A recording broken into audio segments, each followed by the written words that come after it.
ഈ സമരത്തെ പൊളിക്കാനുള്ള പല മാർഗങ്ങളും പലരും സ്വീകരിക്കും. നമ്മൾ അതൊന്നും നോക്കേണ്ട കാര്യമില്ല. നമ്മുടെ സമരം പോലീസിനെതിരായിട്ടുള്ള സമരമാണ്. പോലീസിന്റെ ഈ അന്യായമായ നടപടിക്കെതിരായിട്ടുള്ള സമരമാണ്. മുഖ്യമന്ത്രിയും മന്ത്രിമാരും ഗസ്റ്റ് ഹൗസിൽ സുഭിക്ഷമായ ഭക്ഷണം കഴിച്ചിട്ട് നമ്മളെ ഇവിടെ ഇരുത്തിയൊക്കെയാണ്. വെറുതെ നമ്മുടെ MLA-മാരും MP ഉൾപ്പെടെയുള്ള ആളുകൾ നമ്മളെല്ലാവരും ഇവിടെ ഇരിക്കുകയാണ്. നമ്മൾ പറഞ്ഞ ഒരു ആവശ്യത്തിനും ഇവിടെ വന്നിട്ടുള്ള അസിസ്റ്റന്റ് പോലീസ് കമ്മീഷണർമാർ ഉൾപ്പെടെയുള്ള ആളുകൾ അവരൊന്നും ഒരു തരത്തിലും നമ്മൾ ഉന്നയിച്ച കാര്യത്തിന് ഒരു തരത്തിലുള്ള നീതീകരിക്കാൻ കഴിയാവുന്ന ഒരു മറുപടി അവരുടെ ഭാഗത്ത് നിന്ന് ഇതുവരെ ഉണ്ടായിട്ടില്ല. നമ്മൾ ഈ സമരം അതിശക്തമായ രീതിയിൽ മുന്നോട്ട് കൊണ്ടുപോകും. ഈ സമരം കൊണ്ടുപോകണമെന്നുണ്ടെങ്കിൽ നിങ്ങൾ ബാക്കിയുള്ള ഈ പറയുന്ന മാധ്യമപ്രവർത്തകർ റോഡിൽ കൂടി പോകുന്ന ആളുകളായിട്ട് ഒരു ഭാഗത്തിന് നിങ്ങൾ ആരും നിൽക്കണ്ട.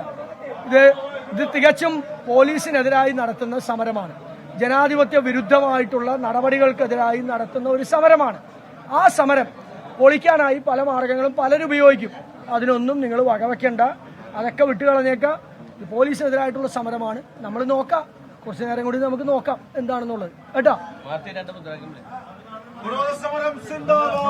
ശ്രീലക്ഷ്മി, എന്തായാലും ആ സമരം ശക്തമായി തന്നെ മുന്നോട്ട് കൊണ്ടുപോകാനാണ് അവർ തീരുമാനിച്ചിരിക്കുന്നത്. അല്ലാതെ ഈ സമരത്തെ പൊളിക്കാനായി ചില ഇടപെടലുകൾ ചില ഭാഗത്തു നിന്നുണ്ടാകും. അതിന് വഴങ്ങിക്കൊടുക്കേണ്ടതില്ല എന്നുള്ളൊരു ഉപദേശം നിലവിൽ സമരവുമായി ബന്ധപ്പെട്ടിരിക്കുന്ന പ്രവർത്തകർക്ക് നൽകുകയായിരുന്നു മുഹമ്മദ് ഷിയാസ്, DCC അധ്യക്ഷൻ.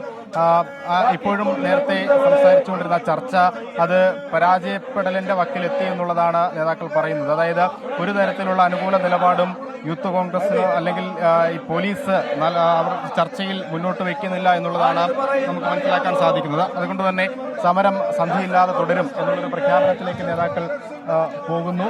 എന്തായാലും ഇപ്പോൾ ഹൈബീഡിനടക്കമുള്ള നേതാക്കൾ ഇരുന്നു കൊണ്ടുള്ള സമരത്തിലേക്ക് നീങ്ങിയിരിക്കുന്നു. അതായത് അടുത്തെങ്കും ഈ സമരം അവസാനിപ്പിക്കാൻ അല്ലെങ്കിൽ ഒരു തീരുമാനമില്ലാതെ ഒരു തരത്തിലും സമരം അവസാനിപ്പിക്കാനുള്ള ആലോചനകളിലേക്ക് പോലും കടക്കാൻ സാഹചര്യമില്ല എന്നുള്ളതാണ് നമുക്ക് മനസ്സിലാക്കാൻ സാധിക്കുന്നത്. ഇപ്പോൾ തന്നെ സമയം 12 മണിയായി എന്നുള്ളതാണ്.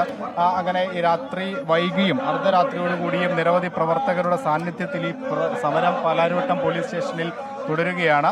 അത് ഒരു തരത്തിലുള്ള അനുകൂല തീരുമാനവും വന്നില്ലെങ്കിൽ ഇതേപടി തുടരുകയും നാളെ കൂടുതൽ ശക്തമായ ഊർജിതമായ സമരപരിപാടികളിലേക്ക് കടക്കുമെന്നുള്ള മുന്നറിയിപ്പ് കൂടി നൽകുന്നുണ്ട്.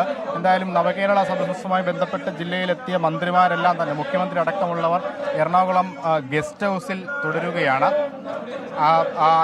എന്തായാലും അവിടെ അടക്കം കൂടുതൽ സുരക്ഷ പോലീസിന്റെ ഇതിനോടകം തന്നെ ഏർപ്പെടുത്തിയിട്ടുണ്ട്. ഏതെങ്കിലും തരത്തിലുള്ള പ്രതിഷേധം അവിടേക്കൊക്കെ വരുമോ എന്നുള്ള ആശങ്ക പോലീസിനുണ്ട്. അതുകൊണ്ട് തന്നെ മന്ത്രിമാർ താമസിക്കുന്ന ഗസ്റ്റ് ഹൗസിന് മുന്നിലൊക്കെ പോലീസിന്റെ സുരക്ഷ വർദ്ധിപ്പിച്ചു എന്നുള്ളതാണ് നമുക്ക് മനസ്സിലാക്കാൻ സാധിക്കുന്നത്.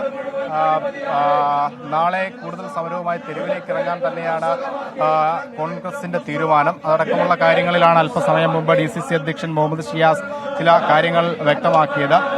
ഇപ്പോൾ കൂടുതൽ നേതാക്കൾ ചർച്ചയുമായി ബന്ധപ്പെട്ട് പോലീസ് സ്റ്റേഷനകത്തേക്ക് നീങ്ങുന്നുണ്ട്.